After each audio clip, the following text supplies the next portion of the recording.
Gloria a Dios, Dios les bendiga. La Biblia dice ahí en el Evangelio de Marcos, capítulo 5,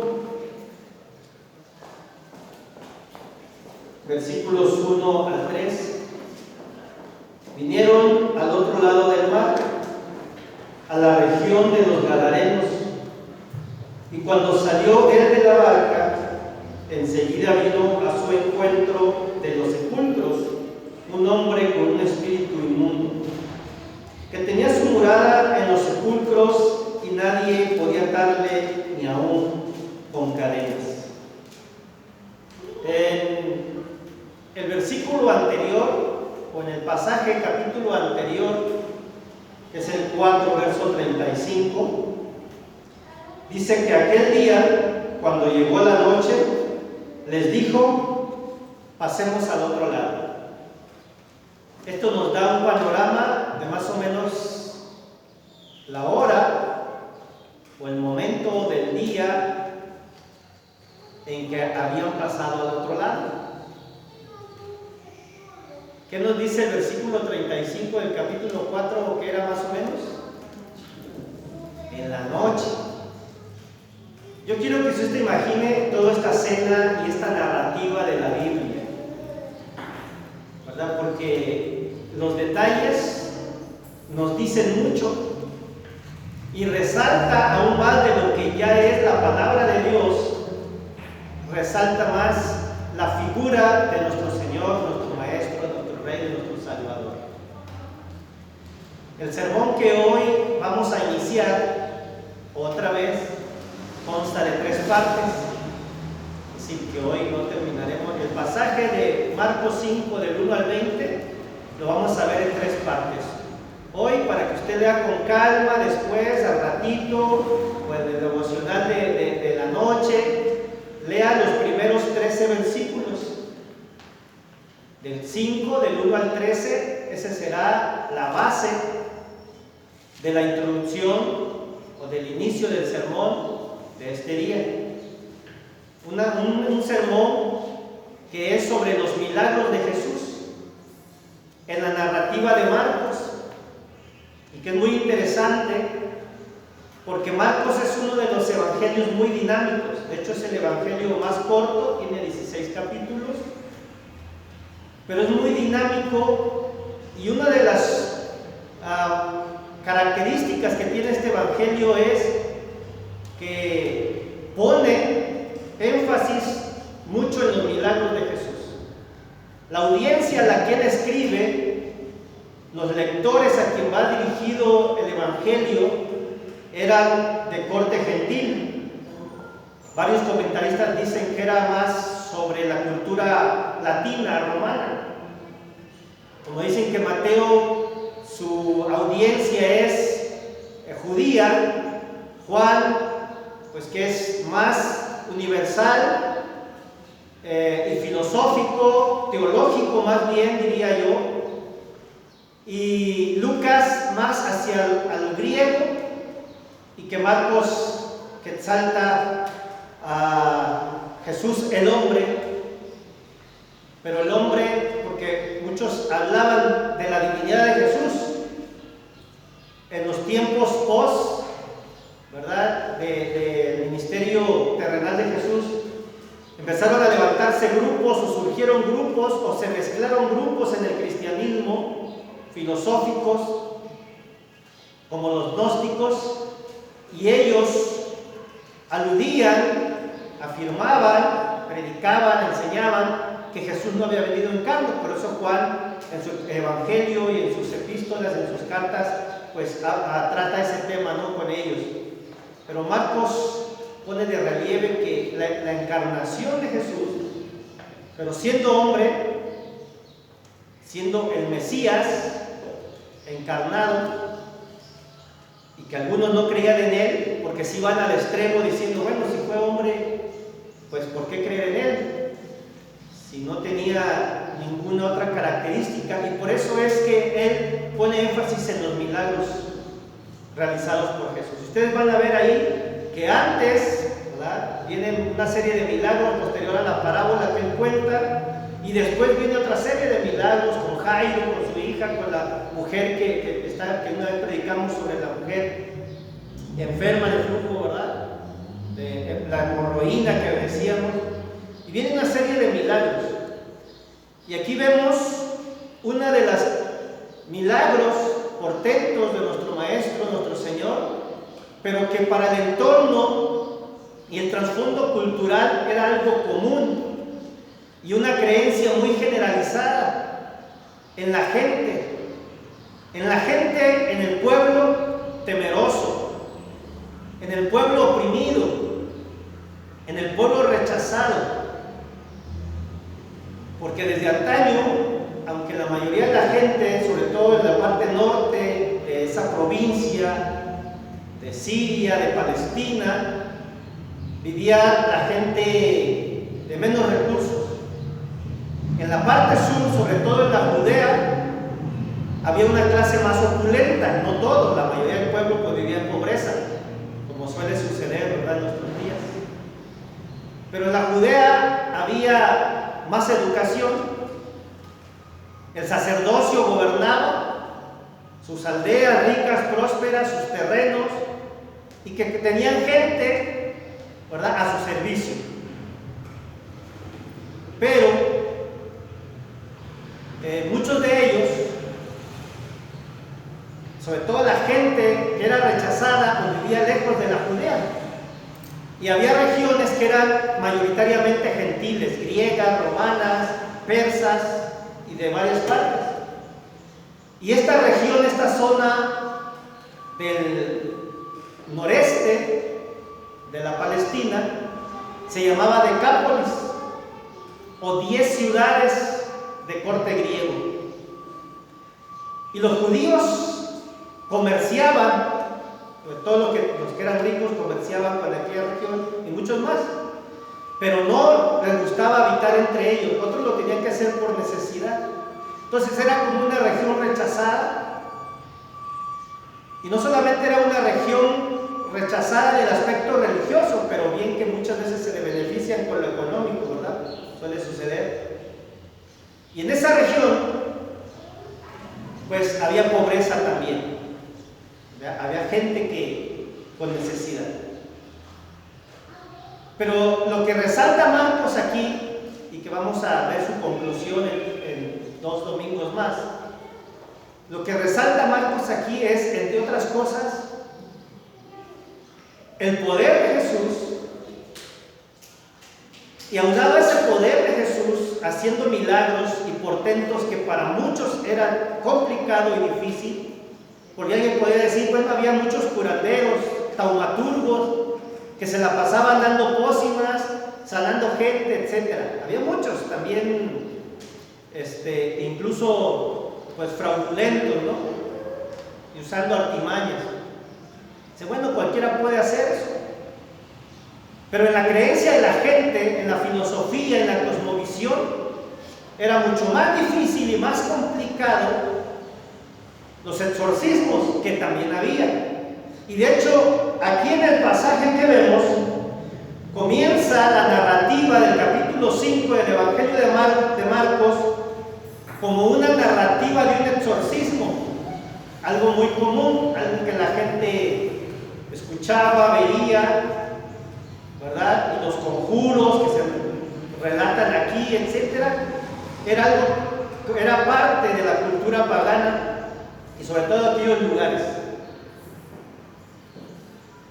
Comienza con un exorcismo o con un relato de esa naturaleza, pero no termina ahí. Va mostrando el Evangelio de Marcos el ministerio de Jesús, no solo como un poderoso hombre, curador o exorcista, sino como el Dios, como el Hijo de Dios, que cambia la situación, la realidad, las circunstancias, no solo físicas, sino del alma y del espíritu. Pero eso lo vamos a ir viendo en todo esto, ¿verdad? No el día de hoy, sino en estas 3 partes Pero vemos ese relato, y lo que yo quiero es que usted se imagine y que vea. Si de por sí la gente viene asustada, o yo no sé cuántos de ustedes les asustan las historias de terror, a lo mejor a uno hasta les gusta ver ese tipo de películas, ¿verdad? O como un sobrino mío que ve las películas de terror y se duerme, pues le aburre, ¿verdad? En fin, imagínense entonces cómo va esta expectativa y esta narrativa en aumento de suspenso y un tanto a veces hasta macabra, de esos cuentos macabros que hasta en la televisión salían, ¿no? Y cuentos de terror, etc. Porque van hacia el otro lado y el contexto nos dice que ya era de noche. ¿Por qué? Porque también cuando se narra que viene uno poseído y sale de los sepulcros, la narrativa histórica y cultural nos dice que la creencia en la visión, en la cultura de la gente era que los demonios, en esa cultura pagana del primer siglo, pues de muchos siglos también, pero sobre todo en el contexto donde está, los demonios habitaban y vivían en los sepulcros, en los panteones, podríamos decir hoy. Anteriormente no se les llamaba panteones, de hecho la palabra panteón no se refiere al lugar donde sepultan los muertos, sino panteón, su raíz griega es el lugar de los dioses. Ese es el significado de panteón. Entonces la gente dice, en los sepulcros, en las tumbas, ahí habitan los demonios. Y donde más surgen es antes del amanecer, es decir, de madrugada, en la noche. Entonces imagínense, Jesús va, cruza, después del milagro de calmar la tempestad, y llega del otro lado, a la región de los Gadarenos, que menciona Mateo, la palabra Gadara, pero en sí la palabra en Marcos, en el griego, la palabra que usa es refiriéndose a la ciudad de Gerasa. Por eso en otras Biblias, si usted lee otras versiones, va a decir el Geraseno en lugar de Gadareno, pero una serie de ciudades, entre ellas era Gadara, Gerasa, que estaba un poco más retirada, era toda una región, quizás tenía más influencia. Por eso algunas versiones dicen Gadareno, como en el caso de la 60, y otras versiones dicen Geraseno.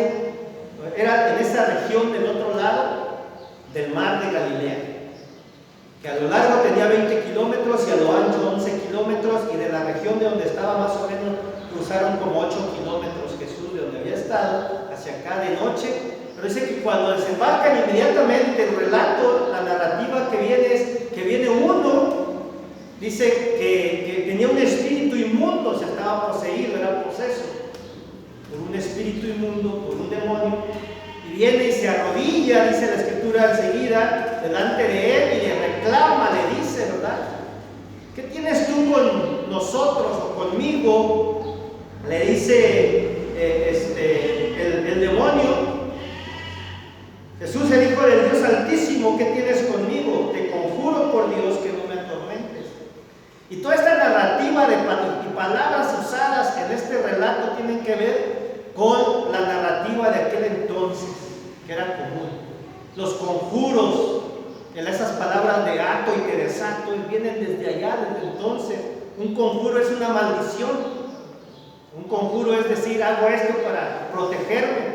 Imagínense el demonio protegiéndose, conjurando de que no le hicieran nada y que Jesús no se metiera con ellos. Y es un relato que usted tiene oportunidad de indagar más, pues le va a enriquecer el conocimiento cultural entonces, pero también la situación en la que se vivía. La gente necesitada, la gente que luchaba y que vivía de esa manera. Entonces, esta persona, este hombre, y lo que el contexto menciona, es que, bueno, dice, era poseído y nadie le podía dominar.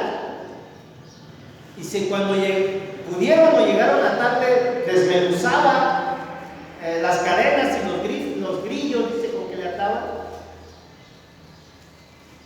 Y entonces, de alguna manera, se liberaba de eso.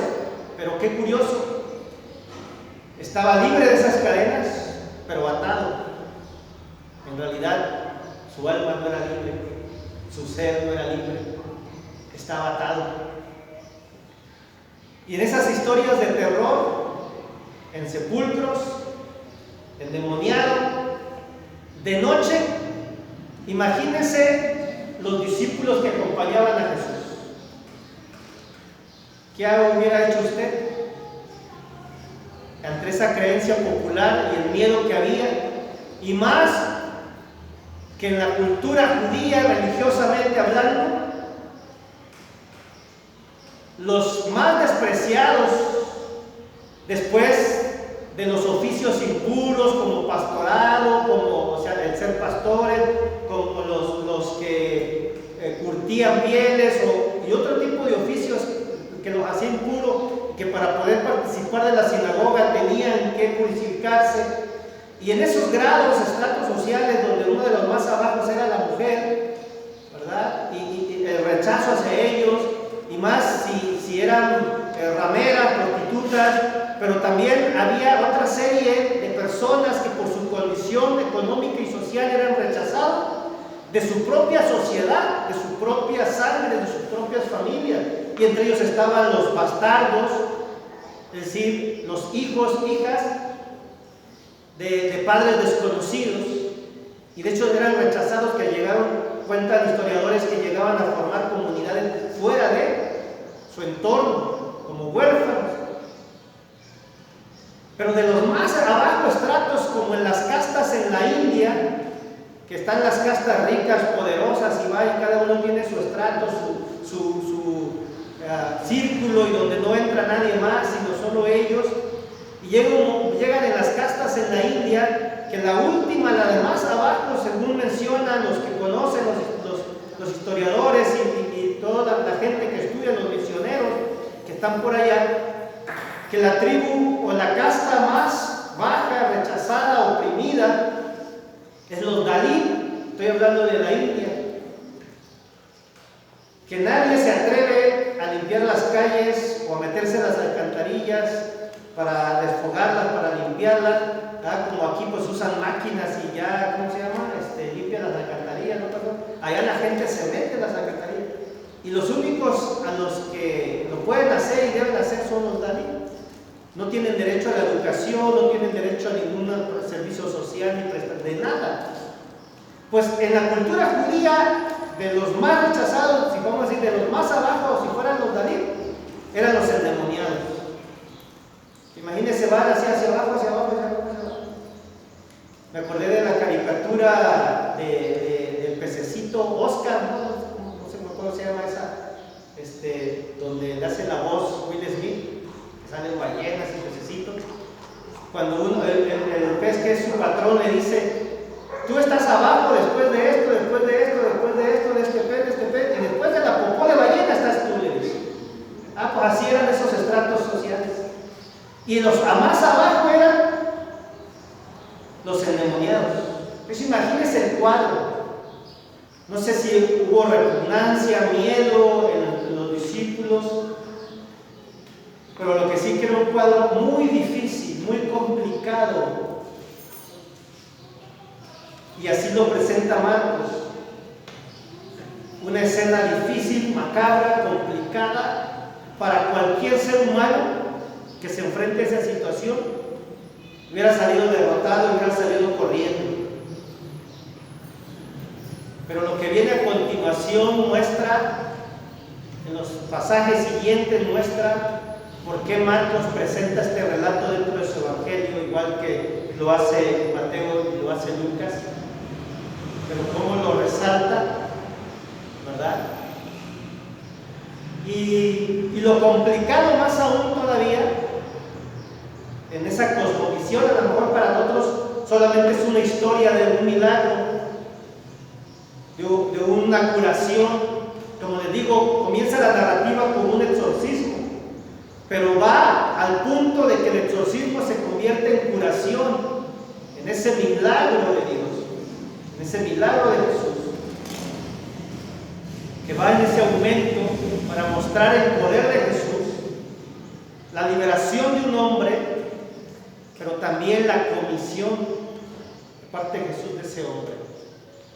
de una escena complicada, difícil para cualquiera, para el mago en su tiempo, poderoso para cualquier persona, gente en su tiempo complicada, y cómo Jesús resuelve la situación. Esa es la narrativa en este pasaje del Evangelio de Marcos, que nos va llevando a imaginar, a pensar y a concluir. En los domingos posteriores, ¿a quién tenemos de nuestro lado? ¿Quién está con nosotros? ¿Y qué hace Jesús en nuestra vida? Porque hay situaciones así también que vivimos, que llega un momento, yo sé que usted y yo hemos pasado momentos difíciles y complicados en nuestra vida desde que llegamos a este mundo. A lo mejor de bebé no nos acordamos, pero hay quienes tienen una memoria muy receptiva y muy buena, que se acuerdan todavía desde pequeñito. Otros ya no nos acordamos mucho, pero hay quienes sí se acuerdan. Y toda esta serie, ¿verdad?, de sucesos que hemos vivido, este momento en mi vida fue el más complicado, el más difícil, el más oscuro, una situación macabra que tal vez vivimos, difícil, horrorosa, trágica, como para salir corriendo, ¿verdad?, o morirse del susto. Una escena parecida a la que presenta el evangelista Marcos en este capítulo 5, oscura, de muchos demonios a nuestro alrededor o hasta nuestro interior. Cuando hablamos de demonios hablamos de situaciones, no porque hubiésemos estado poseídos, aunque sin duda, si no nos gobierna el Espíritu de Dios, hay alguien más que nos gobierna, porque la carne no puede gobernarse a sí misma, siempre hay un espíritu que gobierna, el espíritu del mal. Cuando digo al Señor, pues ese espíritu que nos gobierna y debemos estar sujetos a él. Pero no importa cuál haya sido la situación que hemos enfrentado, experimentado en nuestro pasado o en nuestro presente, este tipo de enseñanzas, de pasajes, de narrativa, de historia, de palabra de Dios, hace ilusión que para Jesús, para Dios, no hay nada imposible. Si en el clímax de lo difícil se presenta esto, el evangelista y la palabra de Dios nos da a conocer que para Jesús no hay nada imposible. Y quédese con esta reflexión introductoria, porque digo que el sermón lo vamos a terminar en 2 domingos más.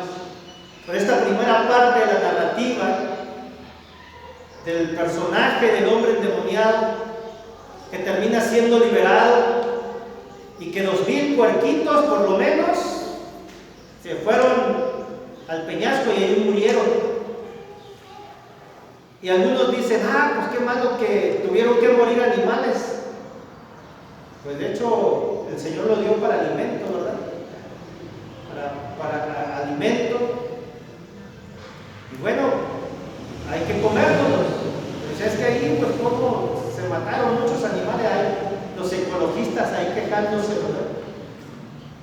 Pero nada habrá más importante que un alma, que una sola alma de una persona que necesita la liberación, que necesita salir de esa oscuridad literal, de ese sepulcro y de esa posesión demoníaca en que mucha gente está también.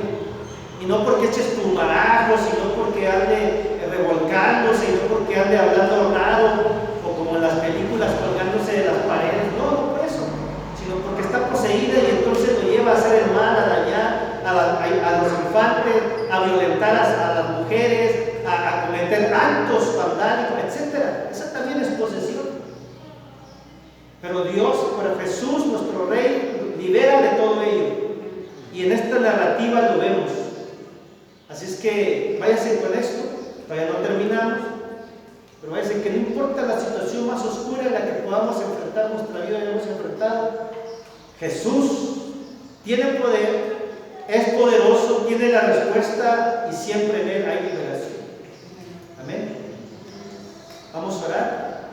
Pastor Abel nos dirige y también orar por las mamás que mañana es su día, pedir por ellos.